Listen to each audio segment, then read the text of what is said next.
Hans Von Spakovsky joins us now. He's a senior legal fellow at the Heritage Foundation. Hans, great to talk to you as always, sir.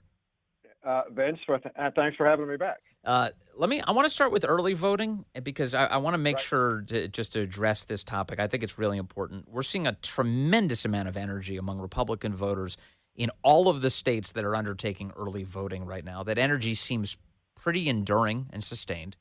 And one of the concerns I hear from conservatives is that they'd like to do whatever they can to A, prevent fraud, and B, to the extent that they early vote at all, they'd like a rationale for why that's a good idea.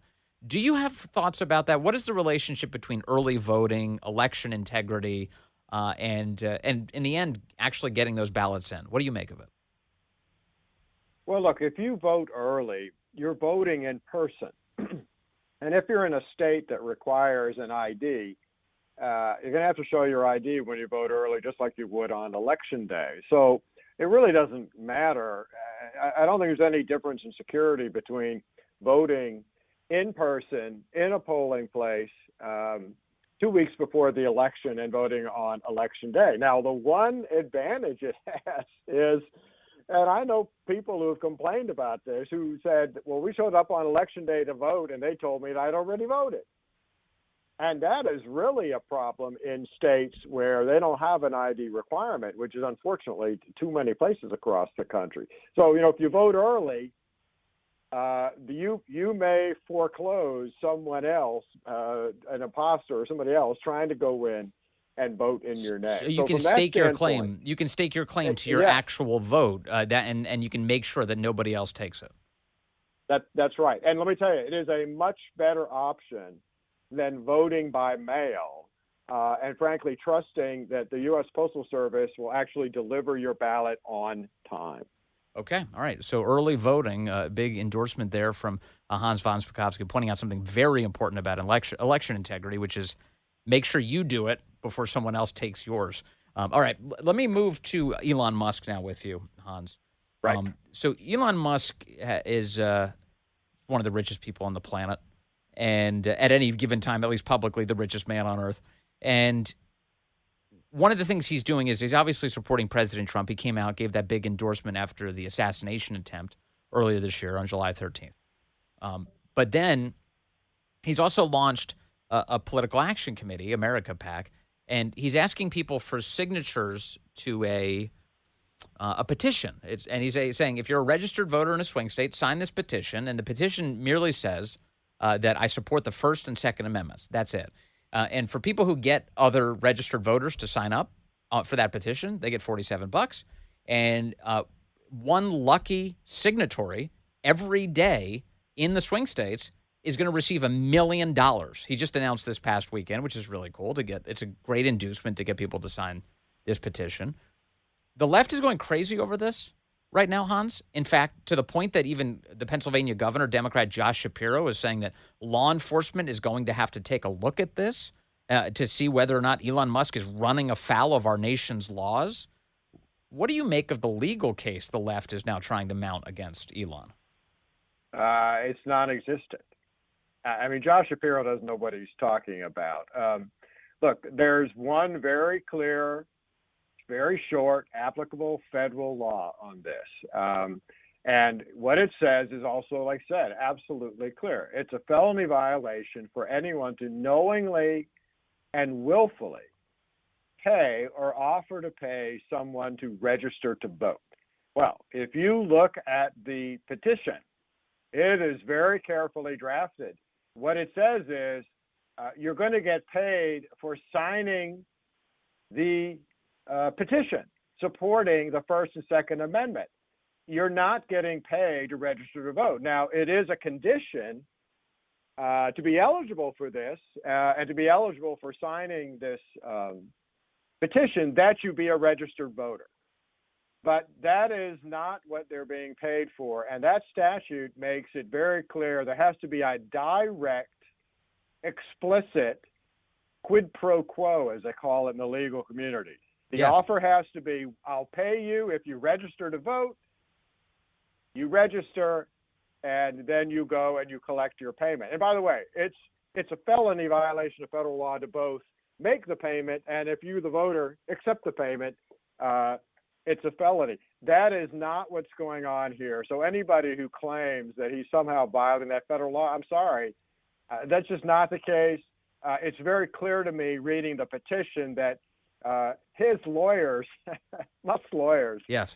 they knew what they were doing. They very cleverly wrote this in a way to avoid violating the law. And by the way, this is not, Vince, any different than something that goes on all the time. You may be involved in this. Remember, what do political consultants, campaigns, and others do? They convene focus groups.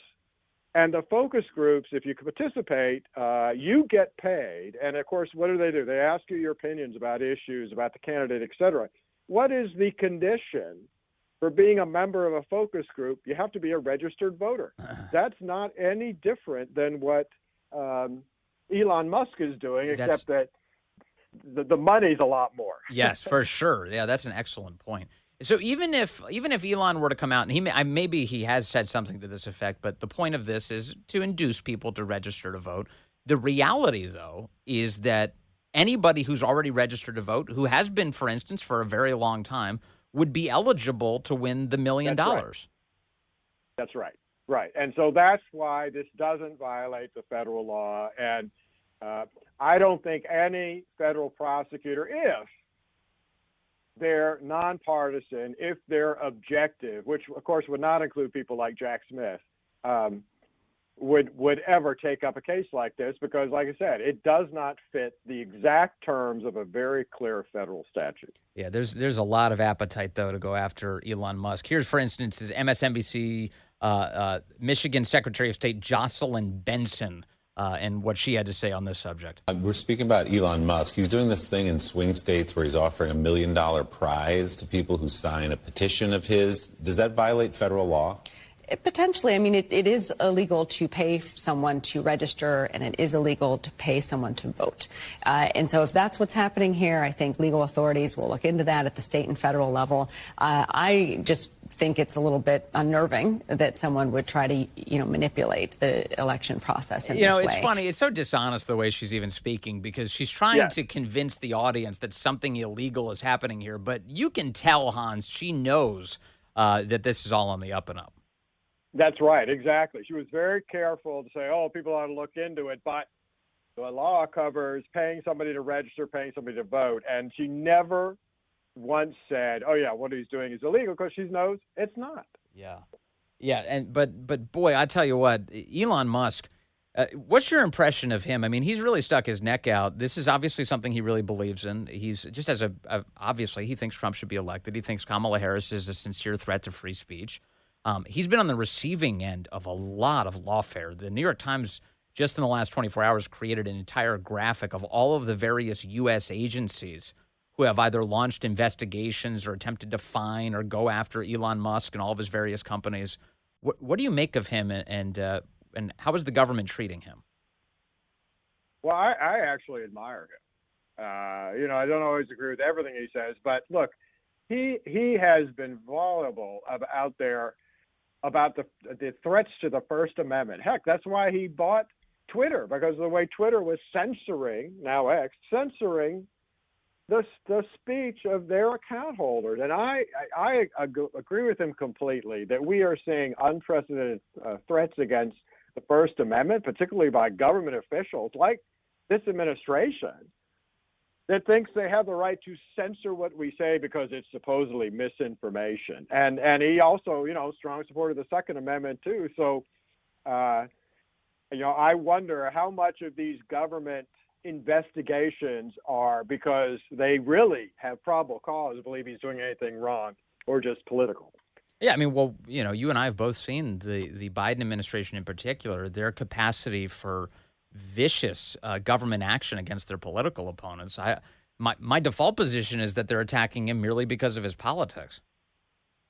Yeah, and anybody who wants another example of that, just look at the way they're going after Virginia and Alabama for removing aliens from their voter rolls, when in fact they're supposed to be enforcing the federal law that makes a criminal violation of an alien to register and vote. Yeah.